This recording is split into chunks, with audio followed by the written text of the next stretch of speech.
Item 2, presentation discussion with Joe Gamble regarding the Carefree Christmas Festival. Well, good evening, ladies and gentlemen, and thank you again for giving me the opportunity to talk to you about my favourite subject, which is the Carefree Christmas Festival.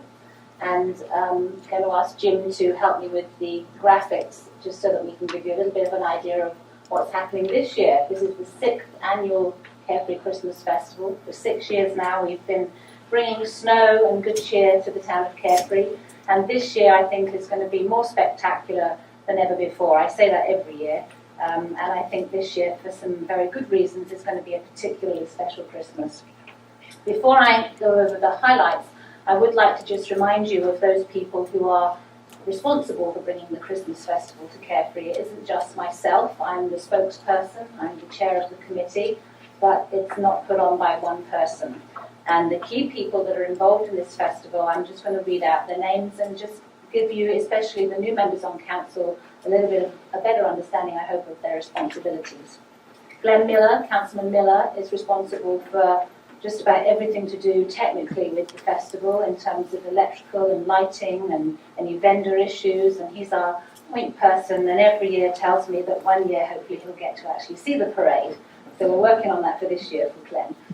Kim Prince is responsible for the PR, all of the PR that we organise for the festival, and that really starts from just about Thanksgiving time and then leads into the week of the festival. Actually, right now, if you check azcentral.com, you'll find there's information about the festival currently online. So we're already drip feeding the information out, and the City Sun-Times did a very good save the date postcard last month, so the word's already getting out.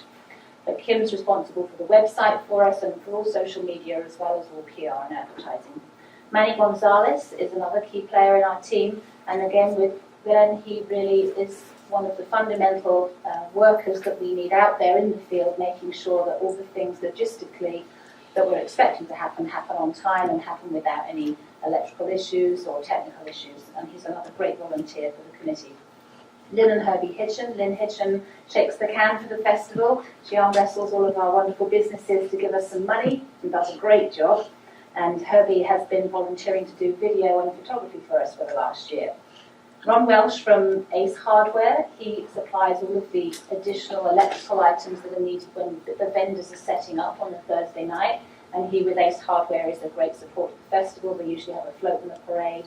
And he's, again, a crucial part of our committee. He also is a liaison with the Boy Scouts, and the Boy Scouts are heavily involved with the festival. Patty Villeneuve and Jennifer McGeer from the Chamber of Commerce are the key players in coordinating the parade, making sure that the float entries arrive, making sure that the parade starts on time, making sure that it goes the right way around Easy Street, little things like that. Jennifer is also going to be responsible for the marshals, so she's got a big job on her hands. 28 volunteers are going to be marshals this year, so more marshals than before. And we're also going to be having a third MC stand in the festival. So those of you that have been to the parade before will remember we had an MC stand outside the tea room and one further down outside TD Jewelers, down the other end of Easy Street. We're going to have another MC stand over near where Giordano's restaurant is, so that at 3 points on the route of the parade, the crowd can hear what's being announced and what's happening. They don't have to wait till it gets to the first stand, almost halfway around the route. So that's something new.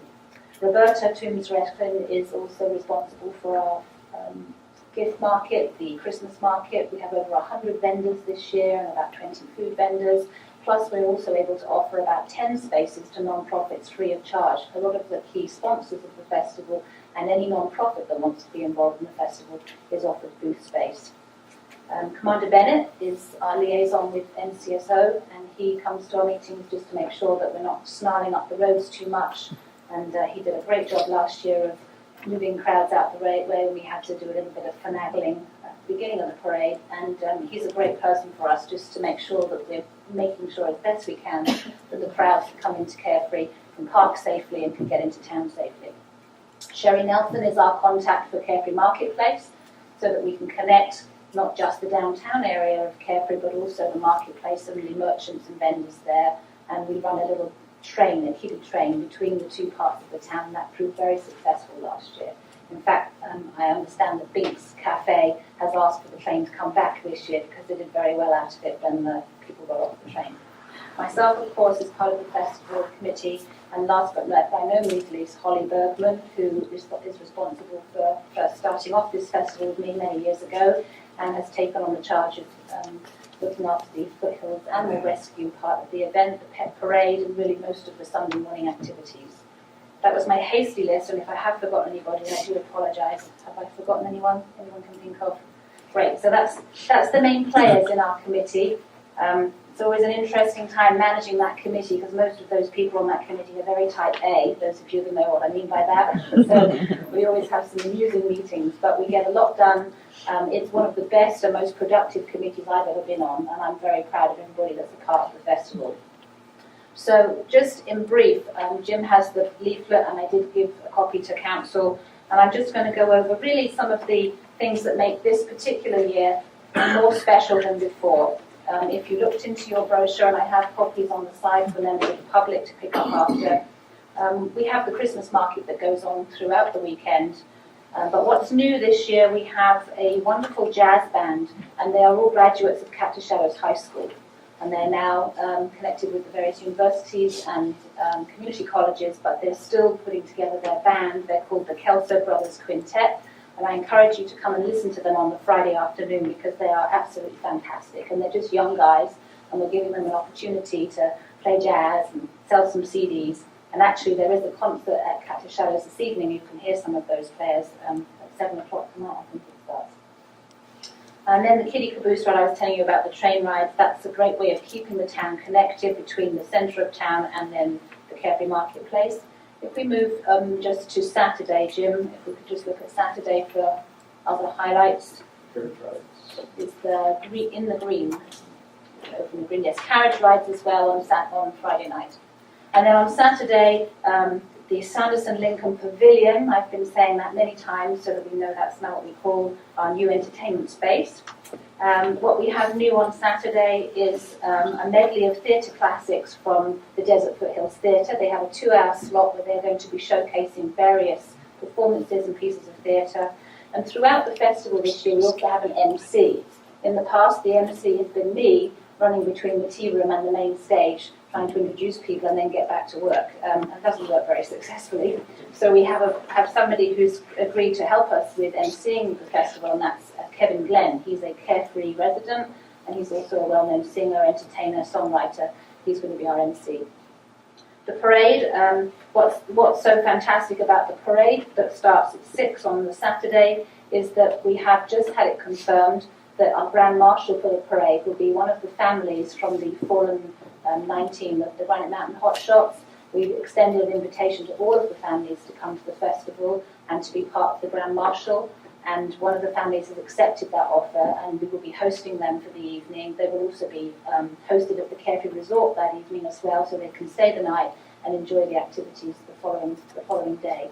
And what's also a great thing, I think, for the town of Carefree is that we've also extended the opportunity to the family of the fallen police officer from Anthem, and his family will be riding in the Sheriff Joe's tank in the parade. So both those families that were so affected this year will have some Christmas cheer, and I'm sure their children will enjoy taking part in our festivities. And with that in mind, the fireworks, which we've always had, again, something new. The Southwest Fireworks and APS have sponsored this particular part of the festival, and at the very beginning of the fireworks, there will be 19 salutes to the fallen firefighters. So that means 19 big explosions, one after the other, which I think will be really moving for the town. So as soon as you start hearing that, but you don't see any fireworks, you just hear the noise, you know what that's all about. And of course, we'll be promoting that through the MCs. Then Sunday, the main coup de grace for Sunday, most of the activities remain somewhat the same, the great pet parade and the kiddie train ride again. We have a new dance troupe, which is a new dance studio called Adage, with lots of young girls who will be doing tap dancing and ballet and giving them an opportunity to get involved. But I'm very excited to announce that Affinity, which is a well-known dance band, they play all kinds of music from jazz through to contemporary and rock. They usually play at El Pedregal. Well, El Pedregal have since stopped their afternoon concerts, but Affinity has a following of close to 5,000 to 10,000 people, and they will be coming to Carefree Sunday afternoon and bringing some of that contingent of fan club, I hope. And that will again energise our festival for the Sunday afternoon and give us some great entertainment for Sunday. So just briefly to talk about the sponsorships and how that's going. Sponsorships have been flying in. I've had people giving me checks as early as the end of August this year. This isn't something that we now have to try and convince people to try and get involved in. People want to be involved in it. My last estimation, corporate sponsorship is up to around $23,000 that we've accumulated so far. We're waiting for some checks to still come in. And I know in terms of merchant sponsorship too, we're ahead of the game in terms of what we collected this time last year. So I'm very optimistic that we will still be able to fund this festival. And I'm not going to make promises that we'll hand anything back to you. I'll try and spend every nickel I can. But it's certainly going to be a wonderful event. And I'm very excited that we're so well organised so early on. The website is up. There's some wonderful video on the website. I encourage you to take a look at that. Thanks to Toby Hitchen, who took the video last year. And if you have any questions, I'd be happy to answer any questions. Questions from the council? Or congratulations. Yes, thank you so much. Great. Yeah, really I have Okay. one quick question, and that is, we received such positive feedback for the last year and the preceding years about the whole festival, the Christmas festival. But one of the things we're going to emphasize this year are the lights in the downtown area. If there's any way in the public relations campaign, which is going on for your festival, without detracting from it, if we could also mention, these go on for a 5 to 6 week period and invite people to come and see them. Absolutely, and that was one of the things we spoke about at our festival meeting, because it's such a wonderful festival that we organise. It happens the second week in December and then it's over. But you've still got another 2 weeks before Christmas, and we always feel like everything then falls a bit flat afterwards. But absolutely, if we can encourage the public to be driving into the downtown area, that's good for business because they can see our downtown and the lights are on until New Year. So why not let's advertise that and get people to come and see.